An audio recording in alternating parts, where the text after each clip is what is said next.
Dear friends, class 9th maths chapter 7 exercise 7.2 का question number 8 solve करते हैं।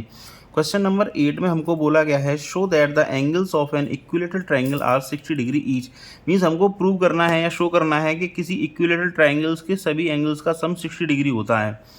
तो इस क्वेश्चन में एक्चुअली फिगर हमें गिवन नहीं है, तो फिगर मैंने ऑलरेडी ड्रॉ कर लिया है। इसमें ए बी सी साइड्स हैं एक ट्राइंगल ए बी सी की, और इक्विलेटरल ट्राइंगल है, इसका मतलब A B and B C and C A ये सभी आपस में इक्वल होंगी।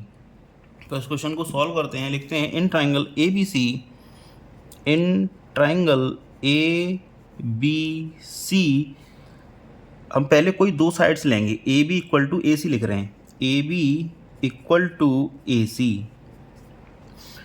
अब A B equal to A C हैं, इट मीन्स इनके अपोजिट एंगल भी क्या होंगे, इक्वल होंगे। तो ए बी के अपोजिट एंगल कौन सा बन रहा है, एंगल सी बन रहा है। साथ ही एंगल ए सी साइड के अपोजिट एंगल कौन सा बन रहा है, बी बन रहा है। तो ये बी एंगल और सी एंगल भी आपस में क्या होंगे, इक्वल होंगे। तो हम लिख सकते हैं angle B equal to angle C. क्यों होंगे, because angles opposite to equal sides are equal. तो एक हमें इक्वेशन यहाँ से मिल गई, हम इसको लिख सकते हैं इक्वेशन नंबर 1। अब हम क्या करेंगे, ए बी ए सी ले ली, अब हम एक लेंगे A B equal to B C ले रहे हैं। A B equal to B C, तो ए बी के अपोजिट एंगल कौन सा बन रहा है, सी बन रहा है, और बी सी का अपोजिट कौन सा बन रहा है, एंगल ए बन रहा है। तो ये भी क्या होंगे, इक्वल होंगे आपस में। तो हम लिखेंगे ए बी के अपोजिट एंगल कौन सा है, एंगल सी है, तो यहाँ भी लिखेंगे angle C equal to B C के opposite angle A, equal A. यहाँ भी सेम रीजन होगा, angles opposite to equal sides are equal. ये हमें सेकंड इक्वेशन मिल गई।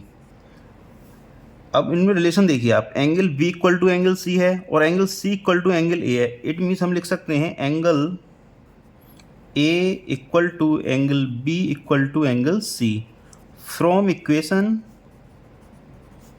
1 and 2।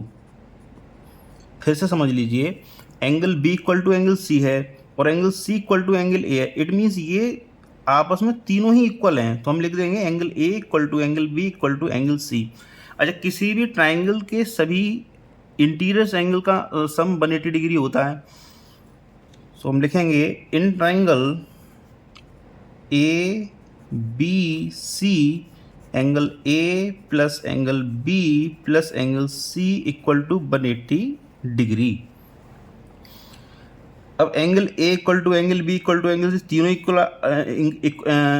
तीनों ही एंगल इक्वल हैं। तो मैं इनको क्या कर दूंगा, एंगल बी और एंगल सी को भी एंगल ए से रिप्लेस कर सकता हूं, क्योंकि तीनों आपस में क्या है, इक्वल हैं। तो मैं लिखूंगा एंगल ए, एंगल बी को भी एंगल ए लिख दूंगा और एंगल सी को भी एंगल ए लिख दे रहा हूँ।